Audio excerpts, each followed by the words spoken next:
ጫፍ ድረስ መውጣት ባይችልም ኤፍል ታወር በትንሿ አውሮፓ በመመልከቱ ደስ ብሎታል። በተለያዩ ቀለማት ያሸበረቀው ህንፃ የሚገኘው በፈረንሳይ ነው። ለተለያዩ ባህልና ጥበብ ማሳያ የሚያገለግል ህንፃ ነው። በህንፃው ላይ የሚገኙት ቀለማት የተለያዩ አገልግሎት አሏቸው።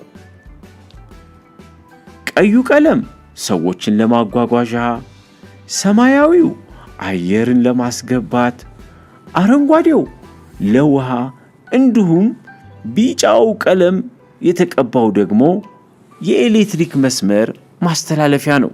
ይህ ሐውልት በድሮ ጊዜ ፈረንሳይ ከሌላ ሀገር ጋር ጦርነት ገጥማ ድል ስላደረገች ለመታሰቢያነት የቆመ ነው።